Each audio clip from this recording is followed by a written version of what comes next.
Evening, everybody. This is Patrick. Today's the 29th of November. I just sent out several more packages today to the IRS.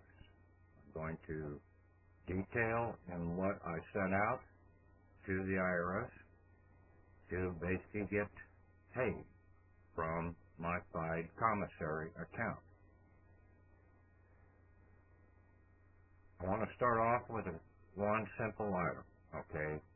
There's a lot of misleading information put out by all these gurus that are out there charging money, and even some that aren't charging money, that basically are trying to control you in so many different ways.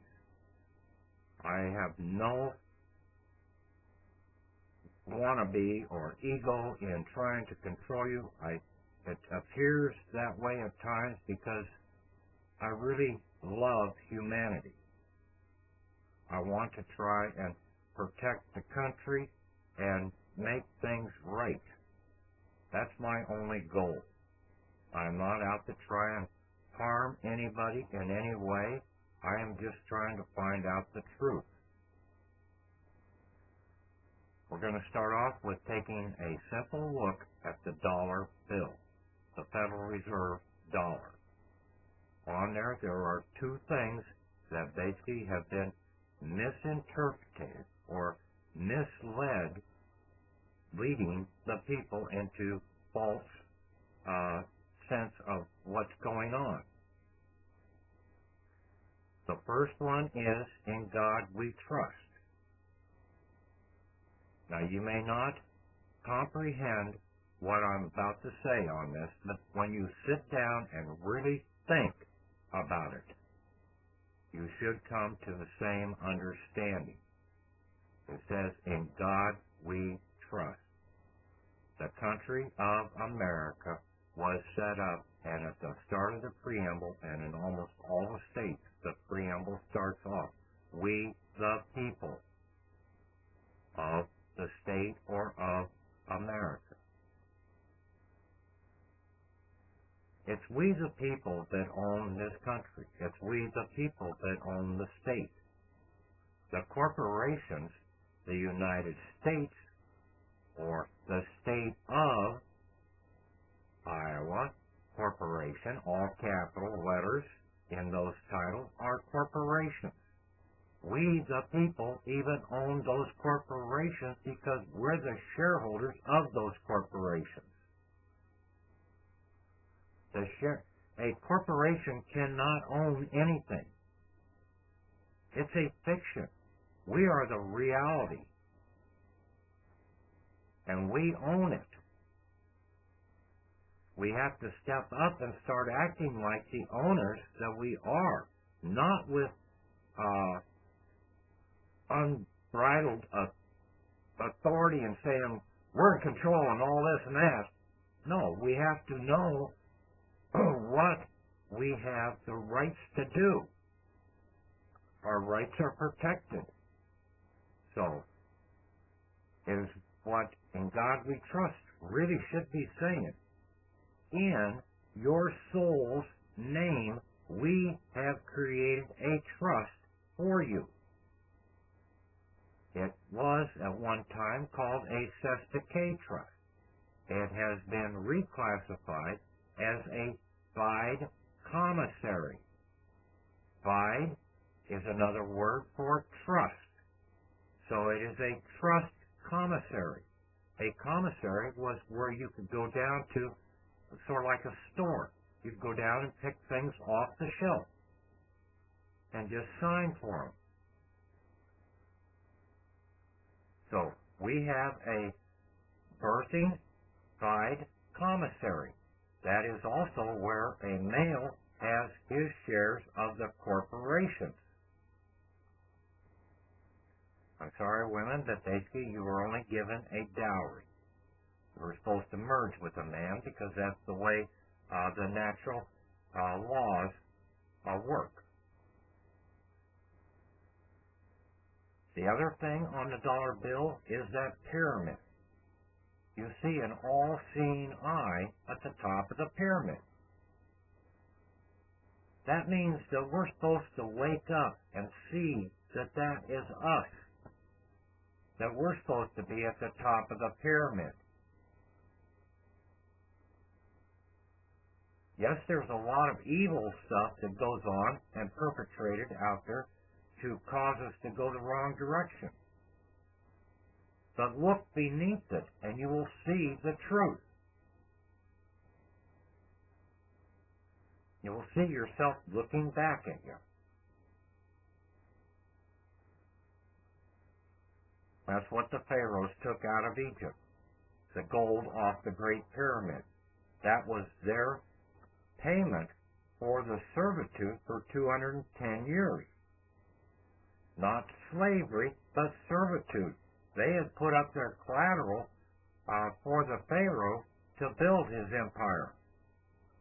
That was what was owed back to the people for the interest that they were due. This money system has not changed down through the years. It's a wagering money system that the money changers use. It wasn't created here by the Rothschilds just in the last 300 years.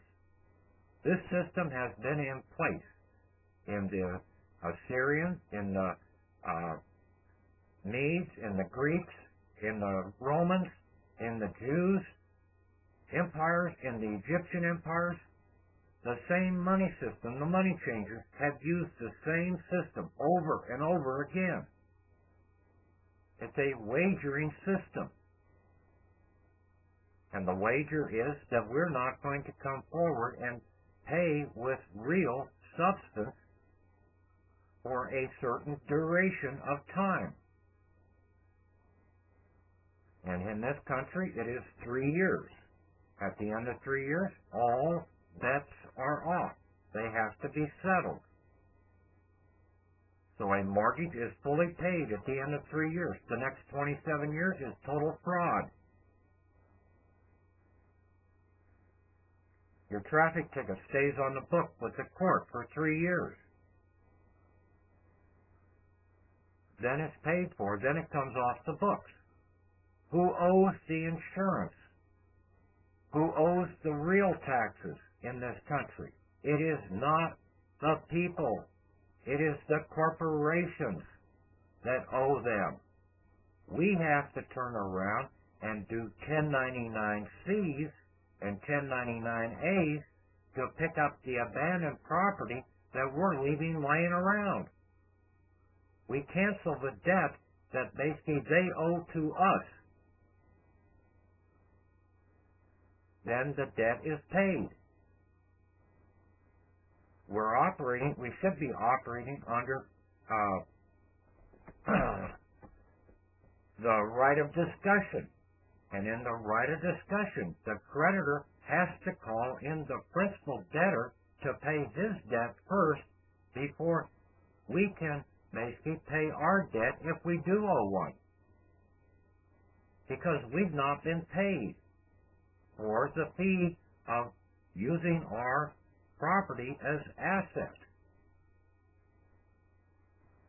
They're writing bonds.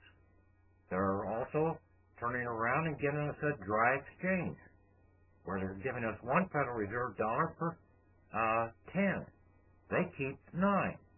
They cause inflation. They're driving our prices up higher and higher, making us pay more and more for things that basically are not really any higher. The price of an automobile should be the same as it was back in 1960, $2,500. But now it's 10 times as much, $25,000, because of the bankers' inflation. It's a fictional operation of their money system. When we take the power away from them, we will get back down to reality. Now, how do we start doing that? We were told, basically, when we were growing up, to learn the ABCs. The ABCs did not refer to the alphabet. The ABCs were the 1099-A, the 1099-B, and the 1099-C. 1099A is for acquisition or for picking up abandoned property. The 1099B is for bartering transactions. The 1099C is for canceling debts.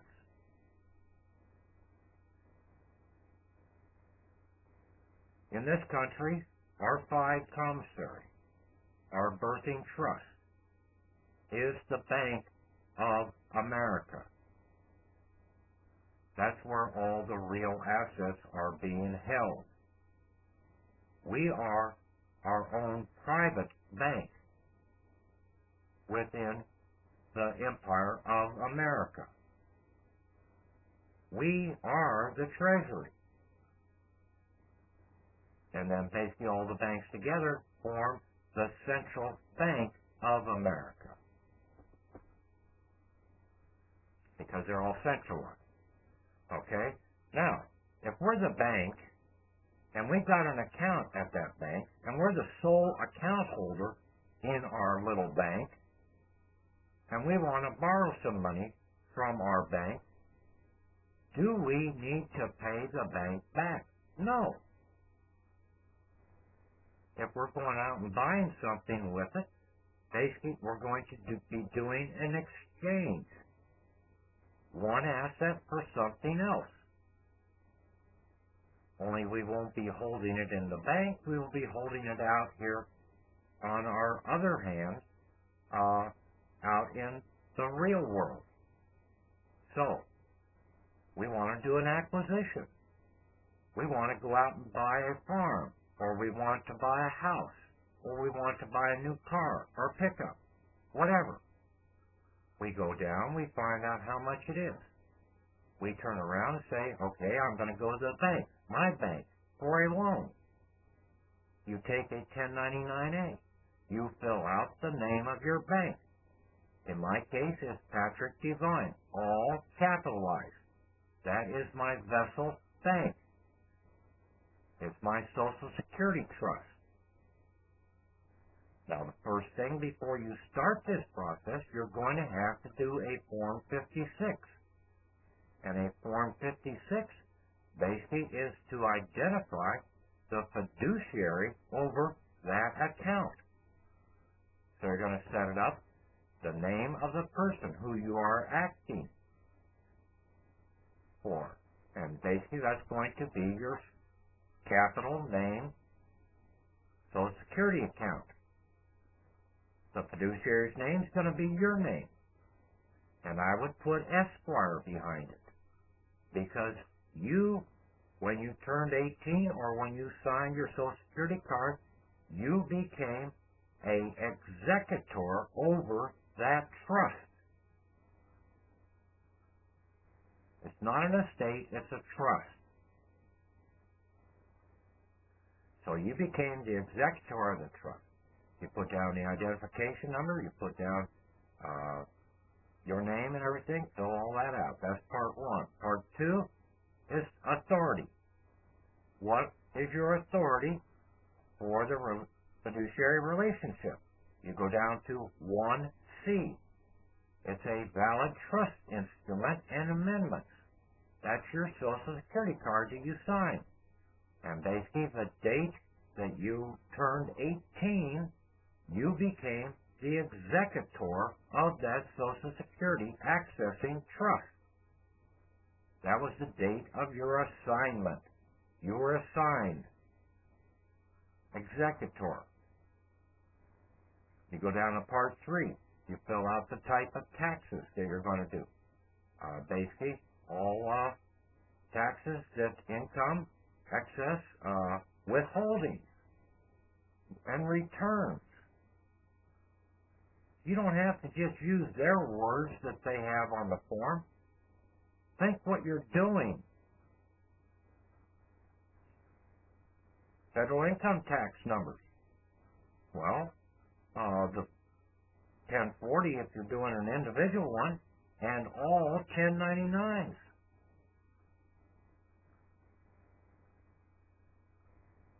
The years. I would go back all the way to the start when I turned 18 and say, I'm going to be in control of all those years back. up to the present day and on forward until basically I close this Social Security trust down. So you mark, and then block 5. Then basically you go down to block 4, and it says revocation or termination notice. And basically you're going to terminate all other fiduciary relationships out there. You want to be the sole fiduciary over this account. Then you come down and you sign it. And you're going to be the executor over that Social Security account. So you are the executor of that account. That's your title. Again, I would sign everything, basically, Patrick Devine, Esquire. That's my physical body. That's really not me. That's my artificial person. The human body is artificial. The soul is the real person. Okay, so that covers and you need to do one for your individual Social Security trust. If you set up a living trust, you're going to have to do the same thing for that. The individual Social Security trust goes to wherever you send your 1040 form. If you do a living trust, you're going to be filing a 1041 form, and that Form 56 has to be sent to where that 1041 form is to be processed at. Okay, now let's go back to the 1099A. We want to do an acquisition for that vehicle, and basically we're going to be filling the 1099A out this way, that we are going to put down the lender, our bank's name, the Social Security all capital name, and put down the address that the Social Security that they have down for you, Social Security. Phone number, you put that in there too. Okay, then you come down, lender's federal identification number. That's the Social Security number. Then you drop down to borrower's name. That's going to be your name, Esquire. Or if you don't want to put Esquire on, just put your name. Or if you're going to send it over to your living trust, you can put down the beneficial owner's name of the living trust. You put down the address of the city, state, and all that. Come down, account number. You're going to make up a personal invoice for what you want to purchase. Now we go back up to the borrower's identification number. Well, the borrower's identification number, if this is on an individual basis, is going to be your Social Security number. Yes, both the lender and the borrower have the same number. Don't worry about it. This is scanned into the system. No IRS agent will be seeing this. So they're not going to bounce it back and say, oh, both those numbers are the same. We got to bounce this one. No, it will go in. And if it don't go in, then basically we will be on them like flies on shit.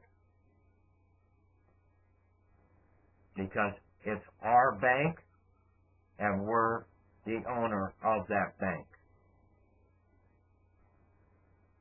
Now, if you're doing it for your living trust, you would put your EIN number for the living trust. You go over the date of the lender's acquisition, or you put down the date you want there. You put the balance of the principal outstanding. You haven't been paid yet out of your bank yet. So you put down the amount that you're asking for. The fair market value of the property is the same amount. Both of them the same, 2 and 4. You go down to, was the borrower personally liable for repayment of the debt? No. You're just doing a exchange. And then you put down the description of the property.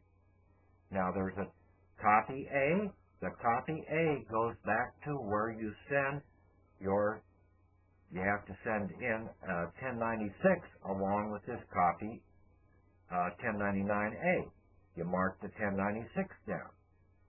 You put the amount in block 2, in block 4 on the 1096. There is nothing on block 5 on the 1096. Read the instructions.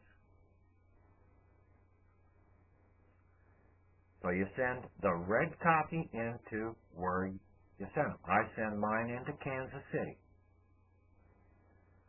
Okay. Copy B is going to be basically, I think, for the lender or the borrower. I forget which one. Anyway, basically you're going to keep both the B and the C copy.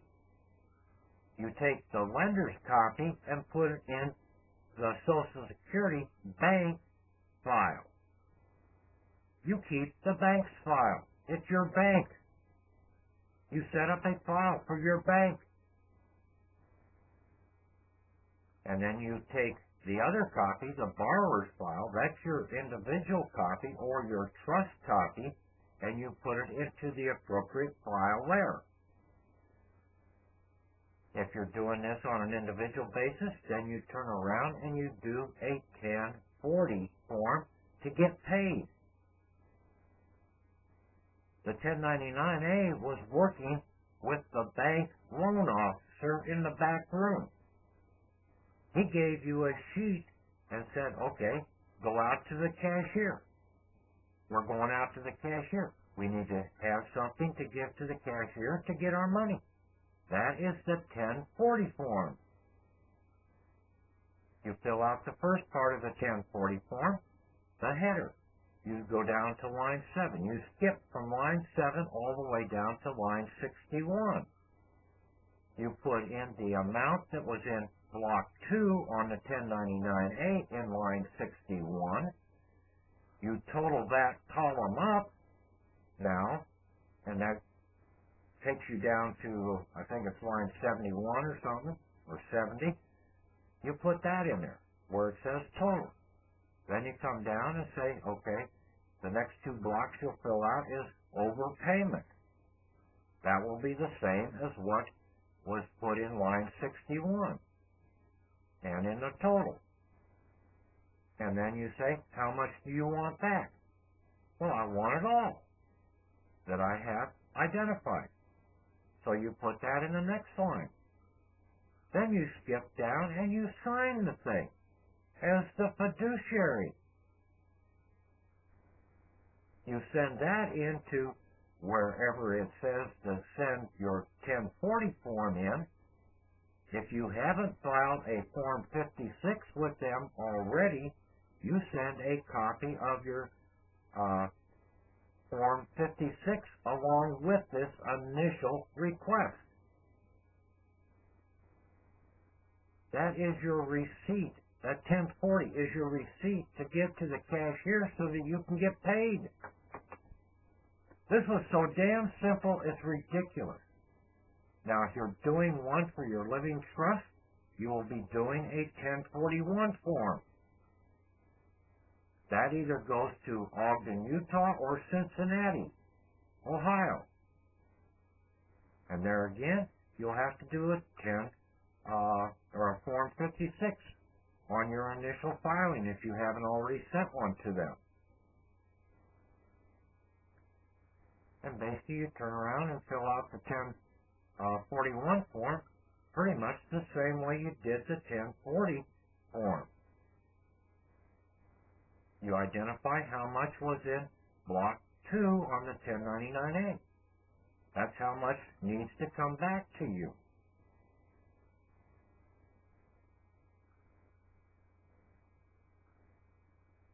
I hope this helps a little here, I will go into a little better detail. I just wanted to throw this one out there, get you people off dead center, and get out there and try and start figuring some of this stuff out. If you can't handle this, then basically leave it alone. Stay under their control. Today I'm going to be putting up 5 or 4 documents. One is going to be learn the ABCs and get your CAP. That's going to be Rev 2A. The other one is going to be the American Remedy, Rev 3A. I'm putting another, the Kingdom of America and You, Part 5 up, and that is basically word definition. I strongly recommend that you take the time to read those word definitions that I pulled out of the dictionary for you, so that you can help yourself in understanding what is going on. And then I put another one up there, questions that should have been asked a long time ago by the people, to see what is really going on and who some of the other controllers are. This is my interpretation of the answers that I put down, is my answers to how I would answer the question. You might come up with some better answers to the question. But basically, they should have been asked because they were never, ever properly answered. So, I just wanted to throw this one out, get you to start thinking, and get you off of dead center, show you that I am telling you that you can gain some access to your money. I have a bunch of other stuff out with the IRS. I will cross that road when the time comes to it. I sent one out last Thursday for roughly $479,000 for Friday. I sent out 2 today. That one last Friday was against my living trust, or for my living trust. One today, I sent another one out for my living trust for around $3 million transfer. And then I did one on an individual basis for the 1040 filing, just to do that. And that was for $220,000. I put these in basically to have something to prove to you people. But you don't have to wait for me to prove it to you. You have to prove it to yourself. So, I hope the hell this wakes you up and gets you off of dead center. Listen to this tape several times. Read those 4 documents. I tried to lay it out and explain how the money system works. It's a wagering money system. Everything has to be settled. All wagers and bets have to be settled at the end of 3 years. But the banks do not tell you that, and we keep paying them for something that's already been paid for by the bonds that they wrote against our account. So you're giving your labor away to shysters that aren't worth a hill of beans. They just want control over us. Wake up. Understand who you are, and then basically you will have the power. Not to abuse, but to operate the right way and become a true patriot. Not one of these bullshit patriots out here, but a true patriot and defender of the country and of the world. Okay, I'm done for tonight. Again, this is Patrick. Thank you for your time.